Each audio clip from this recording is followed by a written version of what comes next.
রাধারানী তুলসীকে বলছে, বলে নারী জাতির আর কিছু নাই, এই নারী জাতির একমাত্র সম্বল, একমাত্র সম্পদ হচ্ছে নিজের মান। কি মা, তাই না? আমাদের নারী জাতির একমাত্র সম্পদ হচ্ছে নিজের মান।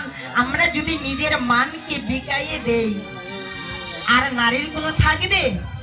একজন নারীর যদি টাকা পয়সা ধন সম্পদ অনেক কিছু থাকে, যদি তার মান না থাকে, যতই টাকা পয়সা থাকুক না কেন, তারপরেও কিন্তু সেই নারী সস্তা হয়ে যায়।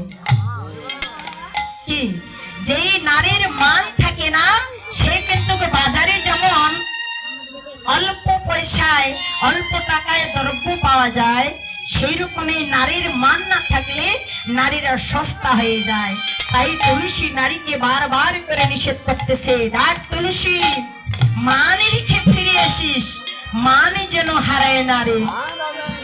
তাই মনের আনন্দে এবার কি করলেন তুলসী, সেই নদীর তীরে গিয়ে দাঁড়িয়ে, সরস্বী নদীর কূলে গিয়ে দাঁড়িয়েছে। আর যেই সরস্বী নদীর কূলে গিয়ে দাঁড়ালো, সরস্বী নদীর কূলে গিয়ে দাঁড়িয়েছে, তবে এই যে নারীর মান কেমন করে ক্ষুণ্ণ হয়। আমি এই কথাটি অনেকবার বলেছিলাম, কেমন করে, যেমন সতী বৃন্দাসতী কি ছিলেন? একজন সতী নারী ছিল। আর এই বৃন্দাসতীর স্বামী কে ছিলেন? শঙ্করসুর। তো শঙ্করসুর কি করেছিলেন? তিনি একজন অসুর, অথচ তার স্ত্রী একজন সতী সাবিত্রী, আর তার স্ত্রী হল সতী নারী, আর সতীর নারী হচ্ছেন একজন অসুর। এটা কিন্তু একটা ভাবার কথা, যে সতী নারীর স্বামী কেন অসুর হবে? অসুর তো হবার কথা নয়। সতীর স্বামী হবে চণ্ডাল, সতীর স্বামী হবে সত্যবান, তাই না? কিন্তু সতীর স্বামী আবার অসুর হলো কেমন করে?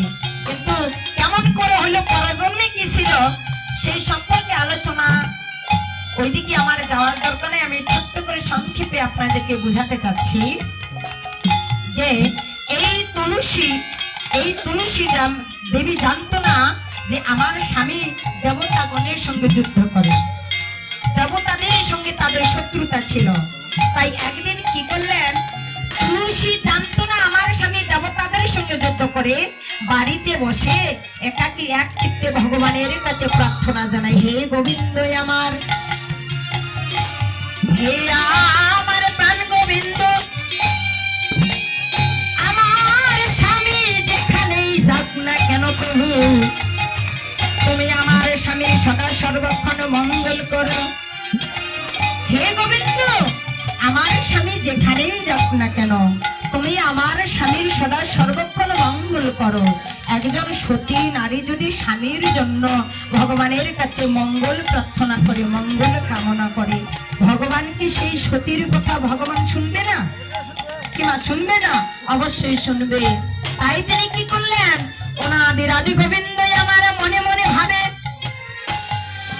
এই শঙ্করচূড় এত যুদ্ধ করে, এই যুদ্ধে এত বলিয়ান কেমন করে, এত বল এত শক্তি সে কোথা থেকে পায়? তিনি ধ্যান যোগে দেখতেছে, ও এই শঙ্করচূড়ের স্ত্রী হলি একজন সতী নারী।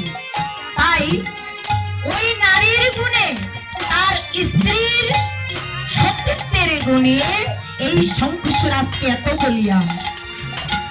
তো যেভাবেই হোক আগে সতীত্ব নাশ করতে হবে।